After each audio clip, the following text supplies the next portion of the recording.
This is Bitsy Tulloch, and you are listening to Superman and Lois and Pals.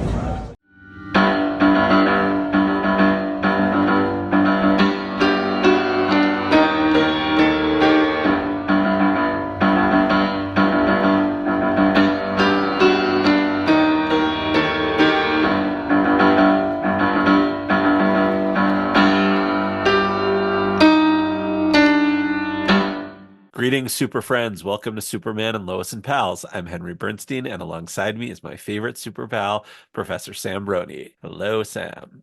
Hey, Henry. Welcome back. We're in the home stretch, the Yeah. final three innings. I mean, it's we're almost there. So, let's talk about Superman and Lois season 4, episode 8, A Sharp Dressed Man.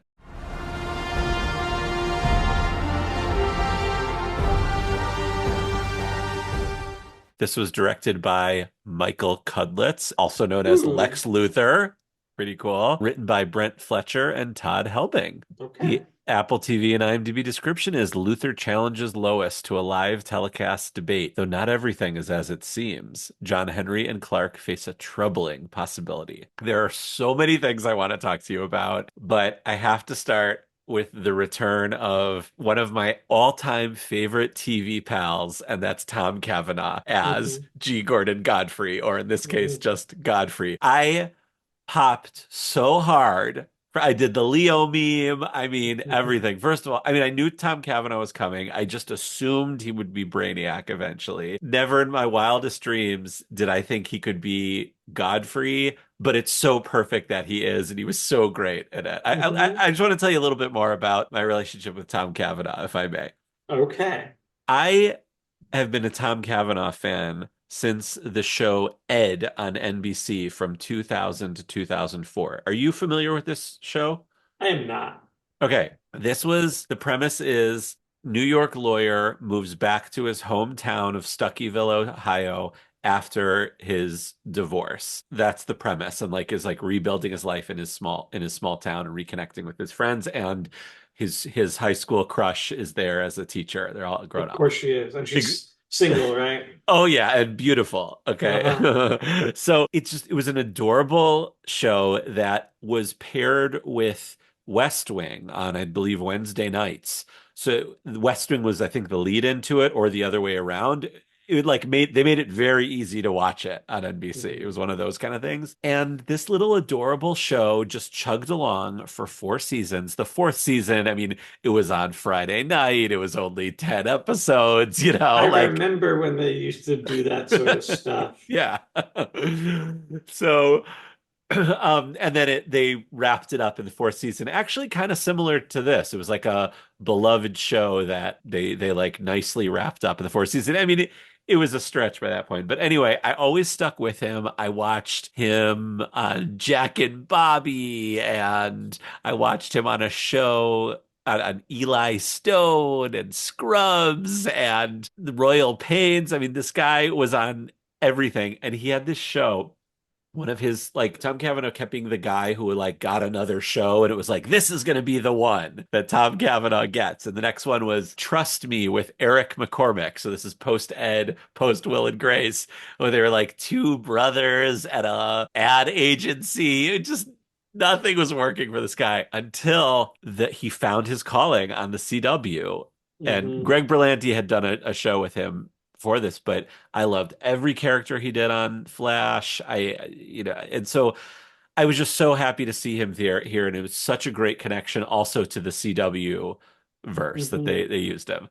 Okay, that's all I had to say about that before we get into his actual performance of Godfrey. So tell me what you think about that. I, like you, was happy to see him, maybe not with as much depth and backstory, but I really liked him in the CW verse and all his characters. And I thought that it was great that they used Godfrey, and they used him in about 75% of his traditional capacity. Right? Yes. Yes. He's always there to be when you're a kid and you read these comic books where there's some guy on TV who hates superheroes, it always feels so silly because you're why would anyone hate superheroes? Right. It's Lex Luthor is the only one who can hate superheroes. Right. Like it doesn't make any sense that this, it's like J. Jonah Jameson being like Yes. Spider-Man a menace. And it's just like you don't really buy it because the rules of the universe don't make it make sense. And But he's a very J. Jonah Jameson is a silly character by right,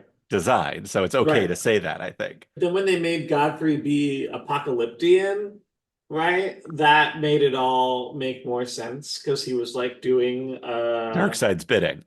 disinformation Right. campaigns to weaken the like Right. Justice League, essentially. So what you're talking about, Sam, is you're talking about the first DC crossover after Crisis on Infinite Earths Legends, written and drawn by John Byrne, who was writing the new Superman at the time. And in it, a new character named G. Gordon Godfrey, who is sort of a stand-in for, I think, G. Gordon Liddy. He was like on TV bad-mouthing superheroes and trying to get the public to hate them. And he turned out to be a minion of Darkseid, working for Darkseid. So but this, like you said, about 75% of that was there. I guess I was a little disappointed that like, there's not time for them to actually do the apocalypse plot. No, I no, no, really no. love the apocalypse plot, like, and I You love love it. you've gone on record many times. You love all things New Gods, Apocalypse. That, Not all things though. Like I like this specific plot where it is a very subtle invasion where like because you can very easily just represent Apocalypse as raw power. And uh, so I like it when for whatever reason these like completely insane characters are depicted as doing like reconnaissance and like trying to be subtle and like I don't know for whatever reason that works for me. Like the slow reveal, Jimmy Olsen getting drawn into the web of intrigue, and then Superman somehow, when he's on the trail of it, gets sucked through the boom tube and winds up over there. Fine, all of that stuff is great. So I was just like, I was really happy to see Tom Cavanaugh, but I was like, bummer. There's only 3 episodes left. This is not going to develop in that direction. no, There will be no dark side on this show. no. Oh well. Yeah, that's a good segue into the sort of reveal of a big villain, and I'm not talking about Lex Luthor, in that we get Milton has finally revealed, and I gotta say, I was a little disappointed by this. While I like the misdirection that that like, oh, Tom Cavanaugh's coming, it's going to be Brainiac, but we've never seen this guy playing Milton before, and we've never seen him in universe either. There's 2 episodes left. We have no idea why he has it in for Superman, why he's working for Lex Luthor. I mean, he's been sort of behind the scenes the whole time, but just by name only. Like, I don't know, I just didn't feel the weight of like this is supposed to be, oh, Brainiac or Milton Fine is messing all the team up. It just didn't do it for me. I mean, he's not Brainiac. He's But is he just gonna become Brainiac next episode? it feels like no. It feels like they're just doing it feels like more like an Easter egg than anything else. Like Uh-huh. it's just a character that's working for Lex Luthor and they Okay. named him Milton to do a reference. Okay. That's sort of how I feel about that. Okay. But do you understand what I'm saying? That like his introduction kind of came out of nowhere, and there's just been no build up or lead up into him at all. Like I was like, I don't know you, dude. Yeah.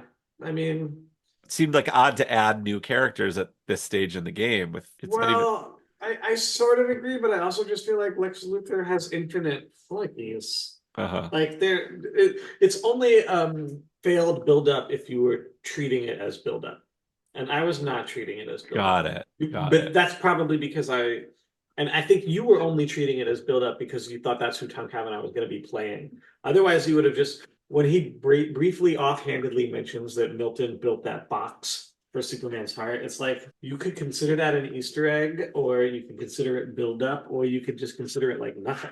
They're just like he mentioned his flunky who built the box. Uh-huh. And that was sort of how I treated it. Like I was not very like, "Ooh, Milton built the So box." you don't think this is like gonna become Milton becoming Brainiac and then taking Lex Luthor having to stop? Like this is the guy that's helping Lex Luthor. This is the literal Brainiac who's helping. It's like calling Otis Otis. I don't know. Got it. Like Got it. Okay. fine. It's possible that somehow something that happens in the next few episodes lead to his brain merging with the AI of the suit, but like That's maybe. okay. Okay. Well, I think I need a little more backstory and motivation, like why this guy hates Superman also. That's fair. I mean, if Luthor, people who work for Lex Luthor, I feel like either they have to be shown to be doing it in his legitimate businessman capacity, so they're just like regular workers, Yeah. or they have to be doing it in his criminal mastermind capacity, in which case they're just criminals. But then, like, What about if they're Amanda who does both? well, she's like in love with him. Uh-huh. So like whatever. She doesn't have to like hate what he hates or like, have independent feelings about it. The criminals have to be in it for the money or whatever. But if they're going to be depicted as having independent hatred of Superman, then I agree that it has to be explained. It's like, why would you hate Superman? I don't know if you caught this, but at the end, and this helped me in terms of understanding who this Lex Luthor is. Nat said at the end, well, let's get into Lex in a minute next, but Nat says Lex Luthor isn't a computer genius. And then John Henry responds, yeah, but that doesn't mean he can't hire someone who is, or something like that. Hmm. Well, to your point, I think. Hmm. And by the way, a little aside, then afterwards, Nat says, like Mr. Gorman from Our World, which is a reference to Gus Gorman in Superman 3, played by Richard Pryor, who's an accidental computer genius. I did not catch that. Nice Thank you. catch. I love that. That was I like to think that Mr. Gorman in their world was like old Richard Pryor. yes. Like if he had lived and he was still around now. Yes, yes. Oh, I love that idea. Yeah. All right, so like I said, we're sort of getting a picture of who Lex Luthor is, and that's literally how the episode opens. Really great reveal, just classic, the back of the head, the camera scoops around the shot from the feet up to the Hmm. to the clean shaven, nice suit Lex Luthor. And Amanda says, after today, the whole world will be on your side. And he gives like a real Lex Luthor smile, Hmm. which felt like one of the first smiles this guy has given his whole every appearance so far. So how did you take in, and how does it jive or not jive with your sort of world's view of Lex Luthor, and like watching Lex Luthor on TV doing the charming thing? How did you think Michael Kudlitz did with this? I thought he looked great. I thought it felt to me like actually, since you mentioned it, it felt like we had shifted back into not Elseworlds. Well, that was sort of the symbolic shaving was sort of like he's Hmm. now the Lex Right. Luthor we know, I think. Lex Luthor classic. Right. That was effective. That worked on me. I was like, oh, there he is. There he is. Yeah. Yeah. Um, so I liked it a lot. The weird thing to me, though, was the insecurity he displayed. Like he Yeah. kept telling Amanda, like, this better work. Like that was unusual. Like usually he has, and I get that they were emphasizing that she was like really doing something that like it was not his plan and that he was nervous about it because it was not his plan. So like normally he's like 100% confident because he's always the one who has done the plan and he just has infinite confidence in himself. And he was nervous here because he was letting somebody else do the plan, which I guess we were supposed to chalk up to the budding romance. Like he was like, okay, I'm gonna like allow you to try to do a plan for me. But that still felt that made it still feel like slightly Elseworldsy Right. because I feel like the true Lex Luthor cannot love. The point where that proves itself is in the matter of control. Letting somebody else actually control an important thing feels like a step away. But they've So, already shown that with his daughter, like a little mhm, bit.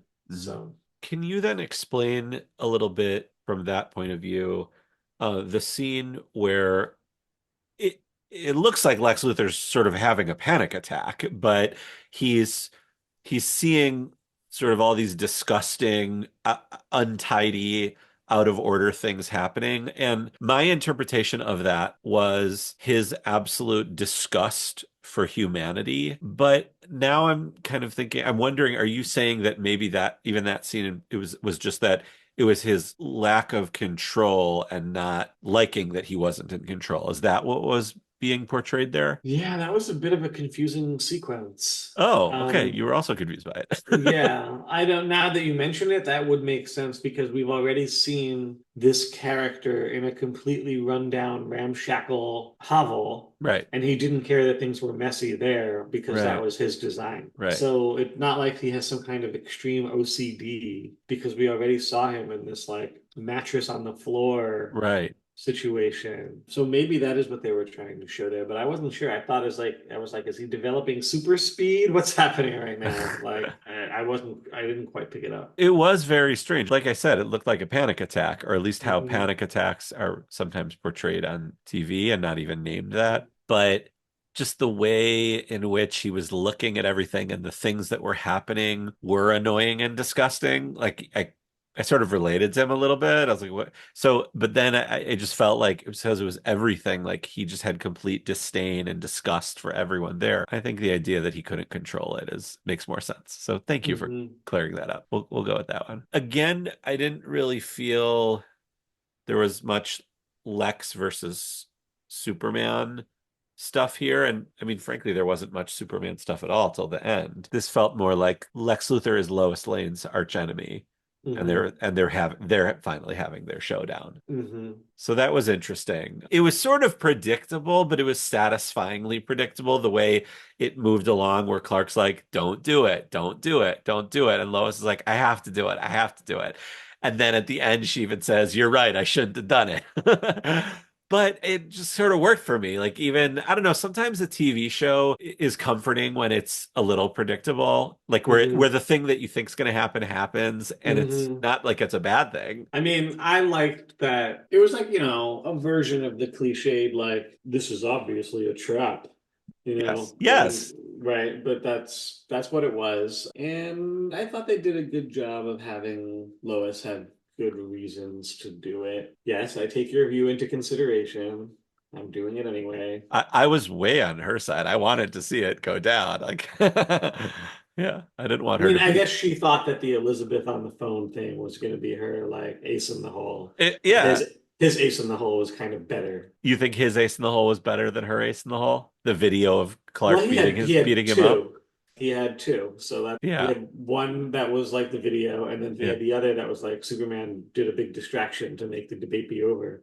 Right. Like so that was what do they call it? It's like a feint, right? Where you make someone think you've done your attack and then you do your real attack. Right. Right. Right. I mean, or the real attack was the Milton thing. That Yeah. was like the triple attack. I mean, that was seemed to be sort of like a fail safe. Like they were going to do it anyway, but it seemed like they moved up the timetable because, And it seems like the whole point was to steal Steele's suit, right. right? That was probably the design. It wasn't just like a lucky accident that they got it. It was like that was the whole point of it. But did you think that that was the plan the whole time? Get Lois there, and because Superman's going to be there then, and then have Milton hit go? Oh, okay. To Yep. me, it seemed like they were like, when he's like, go now, it seemed like that was like the timetable moving up for some reason to me. Well, what I thought was annoying was why does Superman have to break through the window? Why can't he just like, aren't they in a penthouse? Can't he Right. just like super speed run up like the 2 flights of stairs and take off from the roof It instead also of was the making it? second broken window in the episode. Mhm. So you didn't need to. Just have some respect for the window. I don't know. Like a anarchist from the early 2000s throwing a brick at Starbucks. Like can't see a window without breaking it. That's great. Yeah, and the fight scene was cool. It was really cool. I loved the double heat vision sandwich from the boys. That was awesome. That was cool because I was like immediately like, oh, they should do it to the other suit. And then I was like, oh, they can't do that to the other suit because Because John is in the other suit. because there'll be a heat vision size hole Right. in John Henry. Right. So Yeah. like I appreciated it for making me go through that process. Like I'm in the situation. I'm trying to think, how do I win this fight, without like killing my friend. So that was good action writing, I thought. Yeah, I mean, this episode kind of had everything for me. It had just enough of those quippy little lines, where Clark's being cute. He's like, they are a little sweaty to Lois's hands, and Jordan referring to himself as the Costanza of relationships. Like, this is not the first Seinfeld reference they've made on this show. I think the writers are Seinfeld fans. I Like, who have would to get ask that joke? you along these lines, Yeah. why is the celebrity that texts them all Jamie Jamie Kennedy? Kennedy. Of all Why? people, why? Why? I Wasn't had it Charlie XCX or someone who's like famous to Gen Z right now, you know? like I looked it up just to see what he's been doing. And first of all, I had to remember, like, who is he again? Like, the Jamie Kennedy experiment sounds familiar. Like, he's like a comic slash prank guy, right? Wasn't that his thing in like the mid 2000s at like the height of Jackass kind of thing? And Scream, he was in Scream and Scream Scream. 2. Yeah, all those mid 2000s movies. But um like who would know that reference? That's Jonathan and Jordan's age. Like, does he have like a big Twitter presence or I don't Instagram presence? I don't know. It could be that he does, and that's why I don't know because I'm 41 years old, but like I felt like they could have said Chapel Roan or something, just to Something like they said it twice. Like they mhm. mentioned him a lot. Yeah. I thought maybe he's friends with the writers. So that's why I thought of it when you said that maybe they must be fans of Seinfeld, right? Like maybe Yeah. they're friends with Jamie Kennedy. And he was like, "Can you put me in the show?" And they were like, "We can put your name in the show." Right. Maybe Jamie Kennedy's just like a huge Superman fan. I don't know that. Okay, you were also thrown off by that. That was very odd. Yeah. They could have said a DC celebrity. They could have been like Booster Gold is following us now or something. That would have made You sense know, too. if Green you're gonna Lantern. drop it, yeah, if you're gonna drop in like a random, I guess they've said there's no other oh superheroes in yes, this oh world, right, okay, but I don't know. They could have still said something else, like obviously not Maxwell Lord because they used him, but like another character like that. Cat Grant's following us, Yeah, Bruce you know, Wayne is following us. right, right, Whatever, right, whatever. yeah, something like that. Hmm. Yeah, very odd, and with along those lines, with the boys, like uh, Candace coming back, okay, whatever, sure. Go do a rom-com chase at the last minute to get her back at the I thought speech. of you the whole time. I was like, Henry's going to be so glad there's more Candace right now. That means so much to me that you thought of me during that. It was, they've basically beaten me down with all that stuff. I just not only do I not care, I'm just not going to put up a fight anymore. I was just like, oh, come on, Yeah. really? She's going to break up with him over this? Like, And even if she does, fine. That's a perfectly reasonable thing. Like, it's not like she's Lois Lane, who's been boyfriend, girlfriend with Superman for 20 years. Like, she's new to this. It is tough. but then she like decided to go back on it because Right, he right. like gave her a big doorstep talk. Yeah, exactly. The rom-com Yeah. last minute chase and the friends looking on. He's not gonna make it. He's dead man. And then they it was just fine. Whatever. Hmm. What did you think overall? To me, this was like one of my favorites of the season, actually. I thought it was good. I thought it was a good mix of like different kinds of situations, different. I thought it was good action writing. Mm. Um, It was and I short. It was only also, like 8 minutes was the whole action sequence. oh yeah, well, it was well done, and Yeah. I liked. We didn't talk about they introduced the horizon of human Superman, Let's talk and about that. Yes. that is also very Elseworldian. It's like an imaginary story. Hmm. But I thought it made sense for this show as a potential ending kind of horizon Yes. for this show. Yes. It seems to me that the ending will be he lives and he's fine, but no more powers. He's retired, and the boys take on the mantle of Superman. Hmm. Yeah. Yeah, and I'm actually like, if that's where they're going, I'm actually okay with that. Hmm. Yeah, I think that's fine. And it's like, it would be really cool if they could show like him try to be a reporter again, because like that's actually what his job is. And like, it's a way for him to kind of have a nice life with his wife and like Yeah. you know, still contribute. So I would really like it if that's the direction they're going in, to have something in like the last episode that shows that he's like able to be an investigative reporter. Like even if he's a celebrity, he can still be an investigative reporter, right? He doesn't need to go undercover. He can just like do research, find things out, ask questions, you know, whatever. Or even like that version of Clark that's a novelist, Mm-hmm. which Yeah, I which I like that always too. like. You know, you could see I him. read those every time they put one out. I read Yeah. them. So Mm-hmm. maybe, maybe because something tells me, I mean, on the one hand, I don't think they want to do exactly, let's play this out. Let's say that's the ending. Um, I don't think they want to do exactly how Smallville ended in Crisis which is the same thing, Clark on the farm Mm-hmm. being normal, and that was like a satisfying conclusion to Smallville. Because like it's just like the same thing. So that would certainly make sense. But I don't know. I get the sense we're gonna see him on the farm at the end. Mm-hmm. Not because that's sort of this whole show has been about that. I would love we've been calling for a return to Metropolis for 4 years, but yeah, I just don't see that happening. But that would be great. That would Mm-hmm. be lovely, lovely. I mean, I think yeah, they'll cure him, but they can't get his powers back. Right. Well, so let me ask you about that because it seemed like the main point of it when John Henry was telling Clark the bad news was that you are going to become a normal person eventually, not right now, not tomorrow, and then you'll die like a normal person. But Mm-hmm. then when he was talking, and then the same thing when he was talking to Lois, but it seemed like when he was talking to the boys, he was basically saying, "I'm terminal, I'm dying."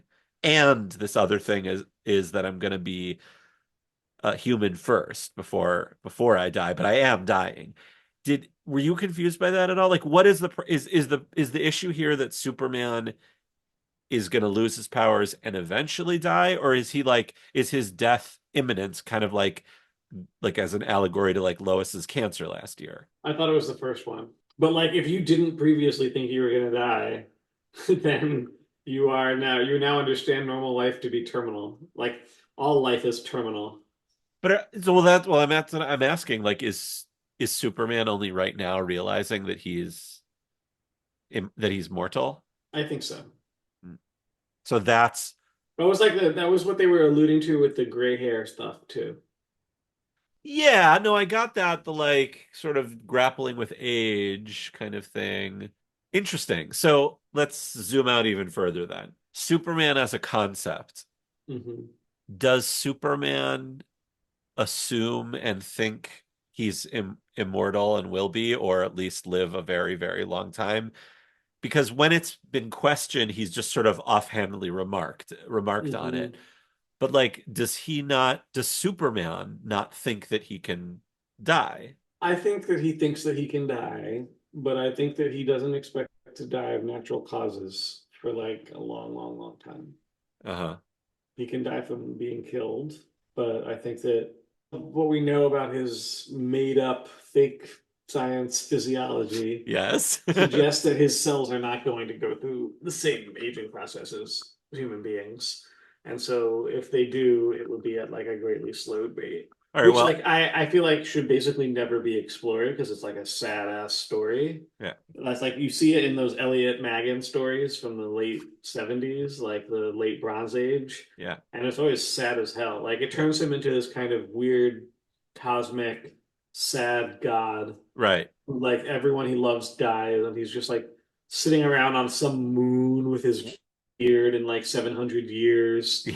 And like nobody wants to see that. So Right. like it's fine for like a 5 page insert in, Adventures 400 or whatever, but like nobody wants to see that for like a real story. Right. Yeah, I totally agree with you. The idea of Superman grasping with his mortality in a human way is cool and interesting, and I like that it's being explored here. I guess I never really just thought about it, like what does Superman think about his own mortality? And so I guess for the boys, are they experiencing like, oh, like now normal people, we'll probably see our dad die. Until that point, had they thought once they knew the secret, oh, dad's Superman, that means he's going to live forever. No, Okay. because they're having the exact same experience as any teenager. because no teenager goes around thinking that their parent is going to die. Like, unless they're unlucky enough to have a parent who actually has a terminal illness of some kind that makes their death imminent, I feel like the standard attitude is to not consider the death of your parents as a real thing that will happen one day until you are much older. But then it seems like their emotional reaction, I get the whole scene was emotional, and I loved the shot of them sitting around the table together with basically the unspoken mantra of "we'll get through this together" kind of thing. I love that. It seemed to me that they were experiencing Clark's news the same way they experienced their mom's news last year, in that Clark Kent Superman sick, or is he just losing his powers? The analogy that I did was that quote unquote Superman will die. Mm, Clark Kent will live a normal human lifespan. okay. But when he loses his powers, and however the medium term future, that will be the true death of Superman. Uh-huh. And so Not that is being like killed by a mhm, creature. Got it. right. So that's why their reactions, I think, are analogous. Yeah, because I guess also a big part of their life the last year has, and certainly Jonathan this year, is Hmm. being super with Superman. Hmm. And it's their dad. So there's some grief there, like some loss. They're like experiencing that. Okay. I didn't know we were gonna get so super deep on that subject. I thought we were just gonna have a fun little chat about Lex Luthor and Brainiac and G. Gordon Godfrey, but I'm glad we did, and that's some real deep shit for like this is why this is a really good show, and why at the end of this episode it was just really sad that it's ending. It's kind of like watching Superman slowly lose his powers and die. Hmm. It sucks. This is an awesome show that just they get the whole Superman thing from all the angles. And even if they're doing a different thing, they're sort of doing it in the right way that is Hmm. satisfying. It's just a shame. I'm sad, Sam. Yeah. Maybe the whole season arc is really a metaphor for Yeah, themselves. that would make sense. Yeah, they knew what they were getting into, but Hmm. yeah. Oh, and by the way, I kind of missed the glasses. I gotta say, I know I was giving to Clark all season for wearing his glasses inside the house, but I missed him. I miss seeing them with the glasses. Yeah, I felt the same. I was like, it's weird to see him just going around not wearing them. Like, I don't want to see Clark Kent in like a winter jacket and a turtleneck without glasses. It's like seeing Superman in a winter jacket and a turtleneck. Like the way they even flew over there in his regular clothes, like he should have been Superman standing there. Mm. Wow, it took me the whole time to get to like a real critique. Yeah. I guess he doesn't need to now because everybody knows it's him, so there's no point. But then, like, why even wear the costume ever? Yeah, he did put on the uniform to fight John Henry Steele, so why can he have flown over there as an official capacity as Superman? It seems to me, I know Clark was going there as her husband, but she said, not Clark, she said, well, good thing I'll have Superman with me. Hmm. So I think it would have meant more if like Superman had shown up on Fox News, essentially Hmm. on the, Greg Gutfield show, basically, which what this is, or whatever, Hmm. one of those guys, to stand by Lois Lane as like a Hmm. statement of like Superman stands for truth, justice, and the American way, and that includes the I truth do part. think, though, that his critique of her as like she shouldn't have had so many bylines on Superman stories is fair. I had that thought too. I agree.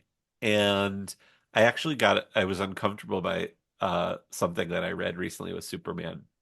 And I think it's because I'm affected by the Brian Michael Bendis story from a couple years ago and what's happening in this show right now. So I was reading Superman uh, Peace on Earth, the Alex Ross story from oversized story from 1999, because I just appeared on the podcast Treasury Cast with my friend Rob Kelly, who goes through all the Treasury edition size comics. And this was issue 90, episode 99. They're about to finish up the whole show, and that was like one of the last books we covered. And I'm reading it, and towards the end, Clark, the whole thing is from Clark's perspective, and he's describing this experience of trying to end world hunger and ultimately failing.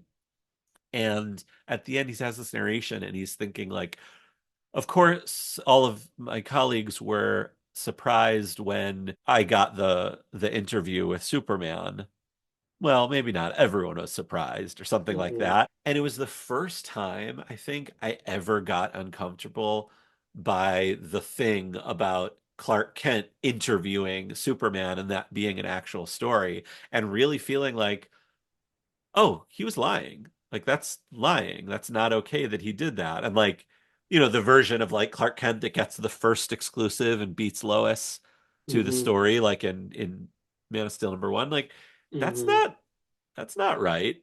And so I definitely feel that. Like, yeah, maybe Lois shouldn't have had all those exclusives for 20 years. I feel It's like starting to feel like the secret. I don't like that they've opened Pandora's box. Like you can't get the toothpaste back in, or three other metaphors. Like I just feel like now I have this feeling where I'm thinking that like, oh, Clark Kent's kind of a liar, and I don't like that. so there's like a number of excuses I can make. I'm okay with him scooping her to get his job at the planet Okay. because I always feel like he is this like ragged Yes. nobody starting out, and it's like okay to be like a little bit crafty to get your foot in the door. Okay. Right, and I know you can justify it like he is Superman, so he is saying these things. Fine. But I But don't think you like, should keep doing it after that. right. And then Lois, I can justify it in the sense that she establishes this relationship with him as her subject before she knows the secret. And then people sort of expect her to write the stories after that. Right. Like, She becomes in this universe, it seems like she is Superman's main like writer. like Frost Nixon, like Yes. it's Yes, just yes, like yes, yes. people understand that like this is who's going to write the story. And Right. so if she finds out the secret and then she's like, oh, it's unethical for me to write these stories anymore, people are going to be like, well, why did you stop writing about Superman? Like Superman will just be like, I'm a journalist now. So that's like one way I could see Okay. it. Yeah. But I do agree that like if she is just blithe and doesn't think about it at all, then it's kind of wrong. If they're lying in bed and she's interviewing Superman on her while she's taking notes on her phone, like, is that okay? I mean, like, it's a real interview if she's really asking him these questions. Well, so here's the thing. All of journalism actually has this problem in real life. Like, access is a huge problem right now in real life journalism. Like, people, like, you saw it this week with Joe Scarborough and Mika Brzezinski on Morning Joe going down to Mar-a-Lago and being like, well, Trump talked to us, so I guess we're like a little more okay with him now. And like everybody who watches that show got like super mad at them because they were like, your whole brand is saying that he's a fascist danger to America. You can't just be like, oh, he gave us some access and now we're cool with him. But that's like entire DC press corps. That's like how everything works. Like you let me in, you let me be there when the stuff Wow. happens. I write a nice story about you. Wow. I didn't know all that. I mean, Yeah. I knew about the Morning Joe stuff from this week, but I didn't know about the Access thing. Okay, fine. I mean, it just my point is that I'm not mad at Clark Kent and Lois Lane for abusing their privilege, but I'm mad at the fact that the idea has been broached and it's up for discussion now. Like I much Mhm. preferred to have my head in the sand and think it was Mm. cute that Clark did that and Lois did Mhm. that. And once that's what I'm saying about once the secret is revealed, like it's just Mm. it puts all of that stuff into question. It So you're just just cranky that the story is growing up. you think it's growing up? I think, well, there's multiple ways you could interpret it. It could be a bad reflection of our bad time. It does feel somehow like innocent to think that it's just cute Mhm. that she's doing that. Yeah, There's like yeah. a naivete to it. Yeah, I guess. Yeah, I don't know. I mean, no, I think part of being a Superman fan for me is a little bit of a naivete. Mm, And I think I enjoy that, but kind of like how I like Superman to be a little naive, a little bit. Like just, I don't mean in a bad way. I mean in a endearing way. So mhm. anyway, all right. Well, we already booked out the rest of the season, so we're good. We know how it's gonna end. All I, right. so yeah, we'll do it again next week for episode 9, the penultimate episode. This is the Crazy. one. Crazy. Crazy. All right. All right. See you then. Thanks, Sam. Bye.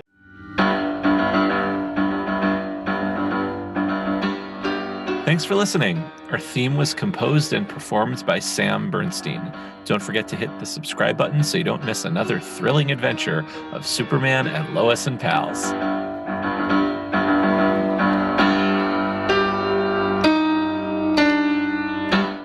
This is Bitsy Tulloch, and you are listening to Superman and Lois and Pals.